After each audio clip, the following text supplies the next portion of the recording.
귀한 찬양 감사합니다. 할렐루야. 오늘도 주의 전에 오신 우리 모든 성도님들께 주님의 크신 은혜가 함께 하시기를 축복합니다. 오늘은 실패한 자를 위한 은혜라는 제목으로 말씀을 나누겠습니다. 목회를 하다 보면 성경을 거의 다 훑어보게 됩니다. 말씀을 가지고 설교를 할 때에 때로는 이렇게 건너뛰고 싶은 마음이 드는 본문들을 만나게 됩니다. 난해하거나 아니면 내용 자체가 사람들에게 이렇게 말하기가 어려운 그런 본문들이 꼭 한두 개씩 발견하게 됩니다. 바로 좀 껄끄럽고 어려운 본문이 오늘 본문 말씀 중에 있습니다. 참 설교하기가 어려운 본문인데 그래도 이 말씀을 선포하는 것이 설교자의 운명이기 때문에 또 말씀을 전해야 된다라고 생각이 됩니다. 성경은 인간사를 담고 있습니다. 피해갈 수 없는 우리 인간의 이야기, 바로 성경 이야기입니다. 때로 너무 지저분해서 얼굴이 붉혀지기도 하고 또 그 부분만 따로 이렇게 지우개로 지우고 싶거나 아니면 이렇게 통째로 드러내고 싶기도 한 부분들이 있습니다. 너무나 충격적이고 오늘날 신문이나 뉴스, 사회 일면에 장식할 만한 그런 내용이 무척 많습니다. 너와 나의 부끄러운 치부들이 그대로 담긴 곳, 그것이 바로 성경의 자리입니다. 그러나 그것이 곧 역사입니다. 역사적인 사실입니다. 하나님과 인간 사이의 구원 역사입니다. 하나님은 태초일에 수준이 안 맞는 덜 떨어지고 사악하고 연약한 인간들과 함께 구원의 역사를 이루어 오고 계십니다.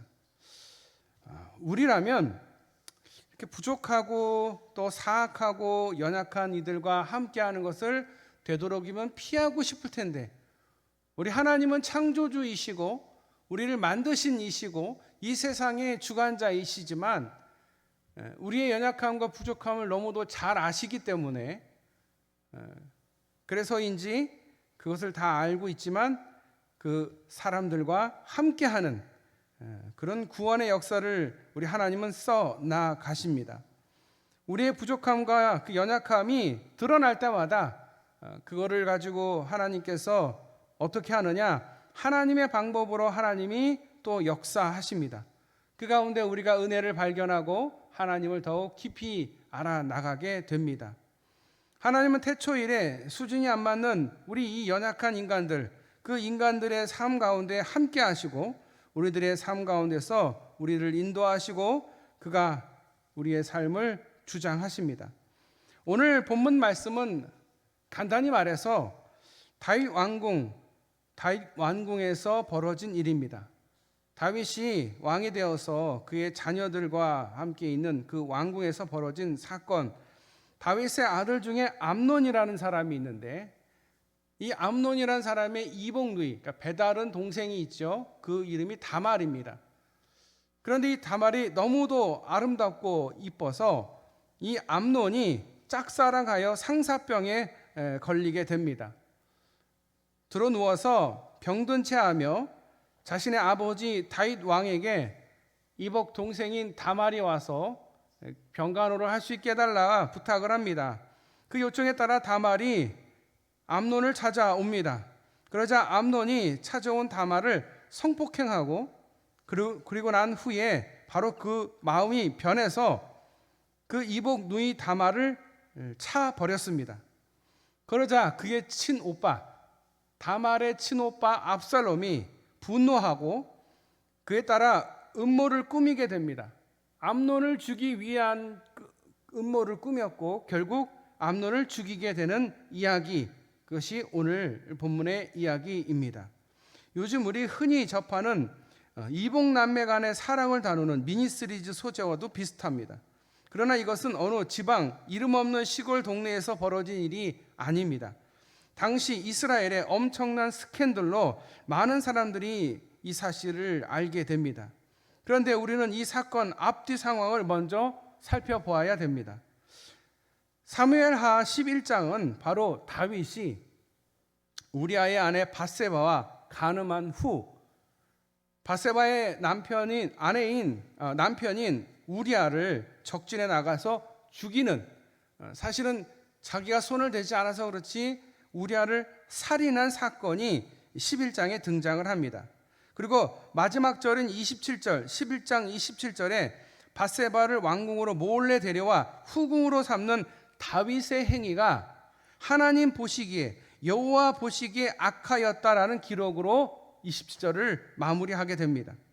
아무도 모르는 사실, 간음한 것도 모르고 우리아를 죽인 것도 모르는 그 가운데에 다윗이 바세바 둘과의 사이, 입만 다물면 아무도 모르는 그런 사실이었지만 하나님은 그 모습을 보고 악하였다라고 기록하고 있습니다. 하나님께서 다 지켜보고 계셨습니다. 그것이 하나님 보시기에 악하였다라고 기록한 이유입니다.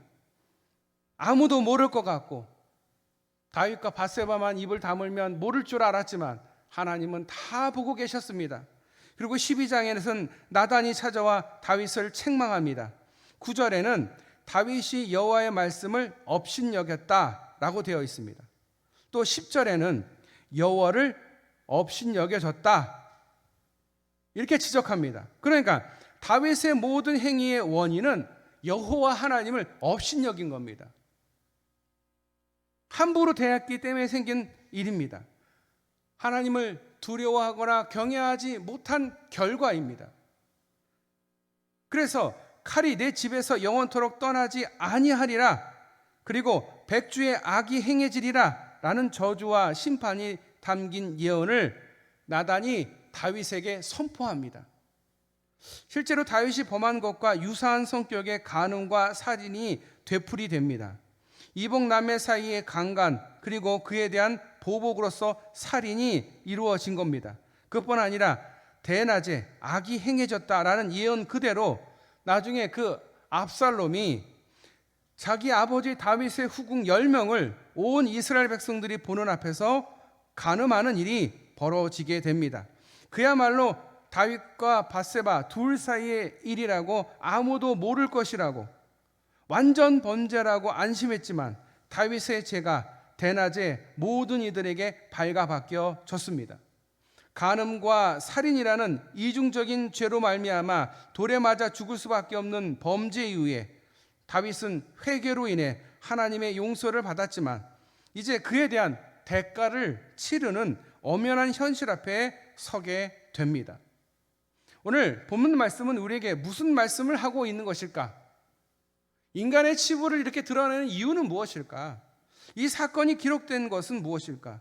우리에게 들려주고 싶은 그의 뜻은, 우리 하나님의 뜻은 어디에 있는 것일까? 첫째, 우리 하나님의 현재적인 심판을 이해해야 합니다.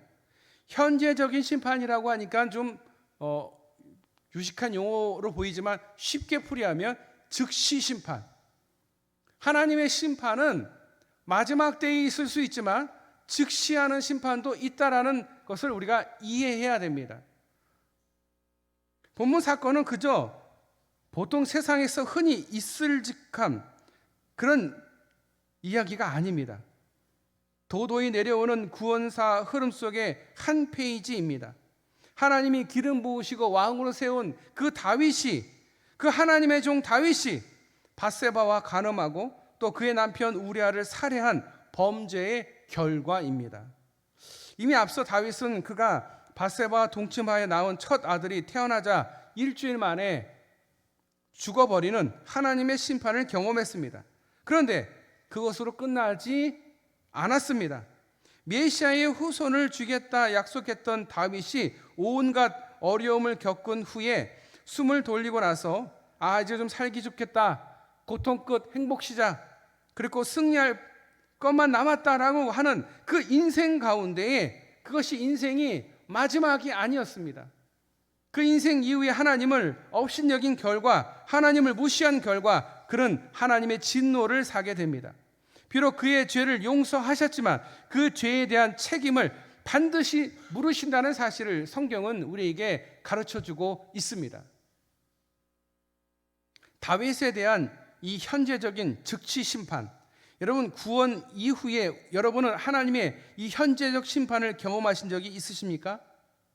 갈보리산 언덕의 십자가의 공로로, 그 보혈의 피로, 그 능력으로 우리는 영원한 최후 심판이 면제된, 지옥에 갈 수밖에 없는 우리가 이제 구원받게 된 그 사실을 우리는 잘 알고 있습니다.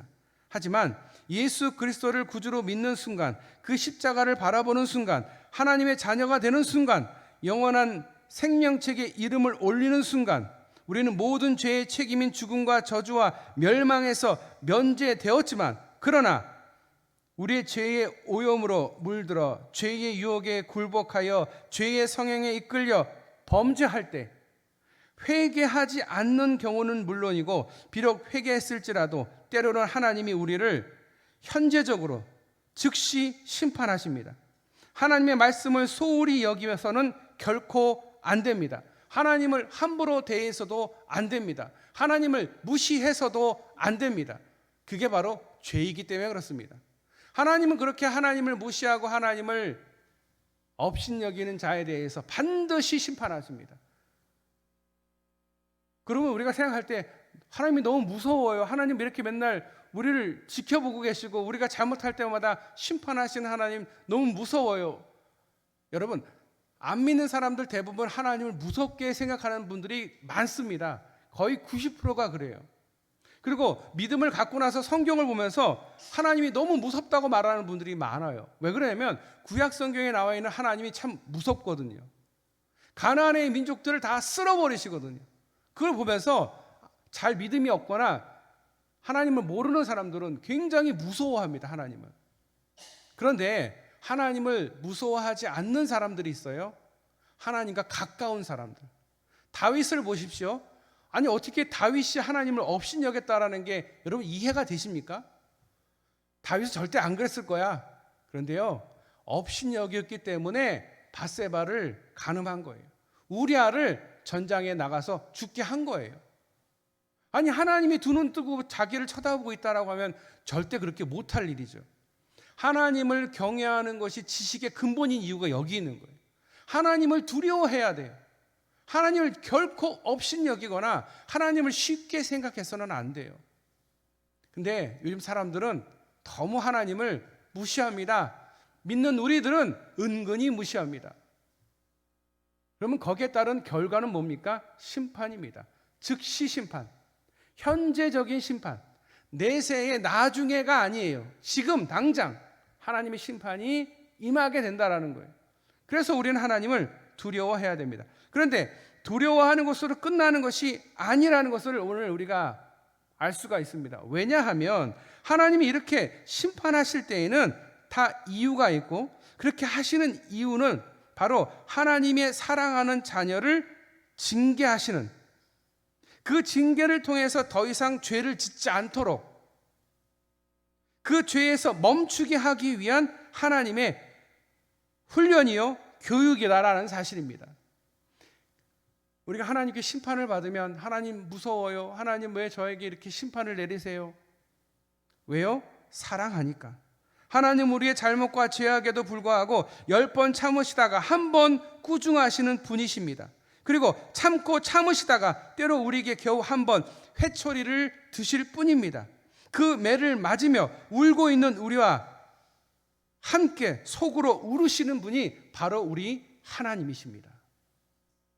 하나님은요, 우리의 죄를 참 많이 참으시는 분이에요. 근데 우리가 자꾸 잊어먹어요. 아, 이렇게 죄를 져도 하나님 용서하시네? 그냥 넘어가시네? 넘어가는 게 아니에요. 두고 보는 거예요. 하나님께서 카운트하고 계시는 거예요. 여러분, 하나님을 우리가 경외해야 되는 이유가 여기 있는 거예요. 하나님을 사랑하되 하나님을 두려워해야 되는 이 두 가지 감정을 같이 가지고 있어야 돼요. 하나님은 사랑이 많으시다면서요. 하나님이 왜 우리를 심판하십니까? 사랑하니까 심판하는 거예요. 여러분의 자녀들이 잘못하면 여러분 내버려 둡니까? 그러면 그 자녀를 망치는 일이기 때문에 그래서 매를 드는 거거든요. 저는 저희 자녀가 잘못하면 딱 3번 용서해 줍니다. 3번 경고를 해요. 그리고 또 잘못을 하면 매를 듭니다. 회초리를 들어요. 그럴 때마다 제가 이 얘기해요. 너 첫 번째 경고야, 두 번째 경고야, 세 번째 경고야 라고 꼭 얘기를 해줘요. 하나님도 마찬가지예요. 하나님도 우리가 죄를 지을 때 그냥 넘어가시는 듯 하지만 하나님은 세고 계세요. 그러다가 때가 되면 더 이상 죄를 짓지 못하게 그 죄를 끊게 하기 위해서 하나님의 심판이 있다라는 거예요. 그런데 그 심판은 결국 우리를 위한 거예요. 더 큰 죄를 짓고 더 큰 대가를 치르지 않게 하기 위해서. 여러분, 다윗을 보세요. 간음하고 우리아를 죽였어요. 그러면 자신이 사랑하는 자기가 첫째, 자기가 어렵게 얻은 그 자녀가 일주일 만에 죽었어요. 그러면 그게 심판의 끝이어야 되는데 끝이 아니에요. 평생을 따라가요.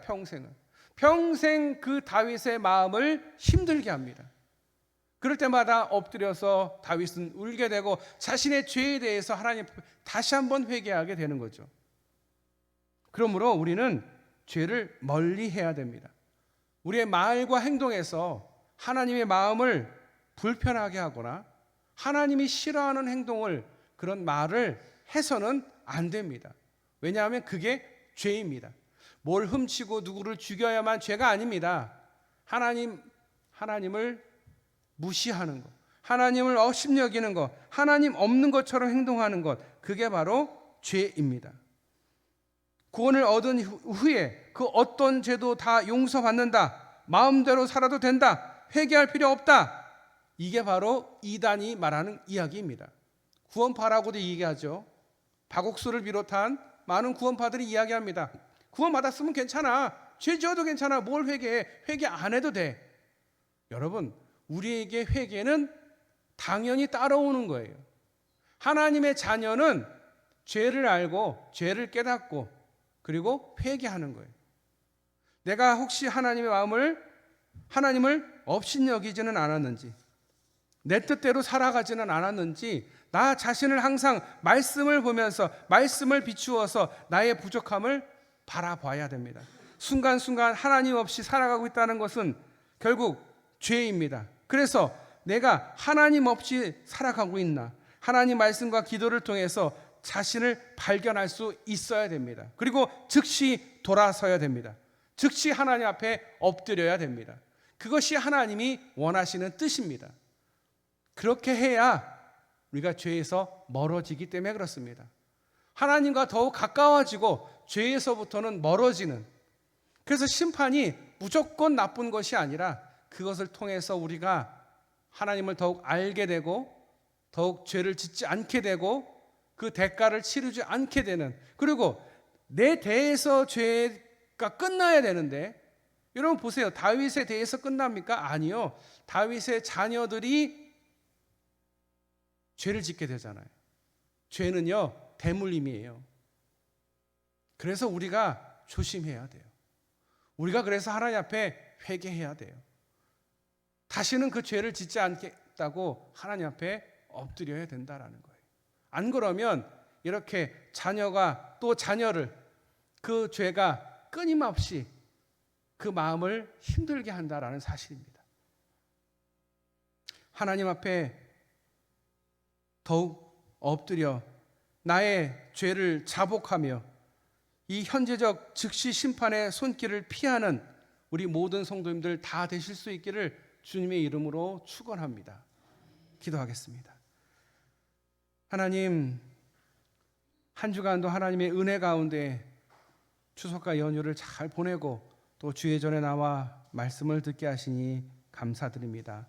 우리 사랑하는 성도들, 오늘 말씀을 보면서 한편으로 참 불편하고 보고 싶지 않은 내용일 수 있지만 또 이것을 통해서 하나님의 심판이 얼마나 우리와 가까이 있으며 하나님의 심판이 우리를 미워서가 아니라 우리를 되돌리기 위해서, 우리가 더 이상 죄 짓지 않게 하기 위해서 우리를 훈련시키고 우리를 가르치시기 위한 하나님의 방법임을 우리가 깨닫고, 순간순간 하나님 없이 내가 살아가고 있지는 않는지 하나님의 말씀과 기도를 통해서 나 자신을 되돌아볼 수 있도록 주님 도와주시옵소서. 하나님을 경외하는 우리 모든 성도님들 다 되게 하여 주시옵소서. 그리하여 하나님의 그 즉시 심판의 손길을 피하는 우리 모든 성도들 다 되게 하여 주시옵소서. 오늘도 우리를 사랑하시고 우리를 구원하신 예수님의 이름으로 기도드려옵나이다. 아멘.